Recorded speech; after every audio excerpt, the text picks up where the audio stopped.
आज हम बात करेंगे निप्पॉन इंडिया कंजम्पशन फंड के डायरेक्ट वर्सेस रेगुलर प्लान के बारे में। दो डेट्स आपको यहाँ पर दिख रही होंगी। पहली डेट है 2 जनवरी 2013 की और दूसरी डेट है आपके सामने 4 सितंबर 2025 की। वैसे में देख लेते हैं कि 2 जनवरी 2013 को रेगुलर और डायरेक्ट की एनएवी क्या थी इस फंड की।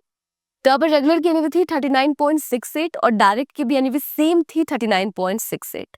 अब आ जाते हैं अभी के नियरेस्ट डेट पर, जो कि हमने ली है 4 सितंबर 2025 की डेट। यहाँ पर रेगुलर की एनएवी है 207.40 और डायरेक्ट की एनएवी है 233.40। अब इसको एक एग्जांपल से समझने की कोशिश करते हैं। मान लेते हैं कि एक व्यक्ति ने 1 लाख का इन्वेस्टमेंट किया था 2013 में, तो आज के डेट में उनके इन्वेस्टमेंट की क्या वैल्यू होगी रेगुलर और डायरेक्ट प्लान में इस फंड के। तो यहाँ पर रेगुलर प्लान में इस इन्वेस्टमेंट की वैल्यू बन रही है अप्रॉक्स 5,22,000 की। भाई दूसरी तरफ डायरेक्ट प्लान में इस इन्वेस्टमेंट की वैल्यू बन रही है अप्रॉक्स 5,87,000 की। इन दोनों अमाउंट के बीच का जो डिफरेंस आ रहा है वो आ रहा है 65,401 रुपीज का। यानी कि 1 लाख के इन्वेस्टमेंट पर 13 साल में आप 65,000 रुपए का नुकसान कर रहे हैं अगर आप इस फंड के रेगुलर प्लान में इन्वेस्ट कर रहे हैं। तो ये नुकसान भी कुछ लोगों के लिए कम हो सकता है।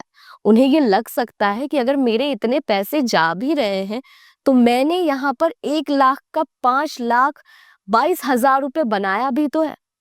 लेकिन यहाँ पर आपके लिए समझने वाली बात ये है कि सिर्फ 1 लाख के इन्वेस्टमेंट की यहाँ बात हो रही है और सिर्फ 1 लाख के इन्वेस्टमेंट पर अगर आप इतना नुकसान कर रहे हैं तो सोचिए कि आपने बस 1 लाख का इन्वेस्टमेंट तो किया नहीं होगा, आपने और भी कई इन्वेस्टमेंट्स किए होंगे। तो सोचिए कि आप कितना नुकसान कर रहे होंगे।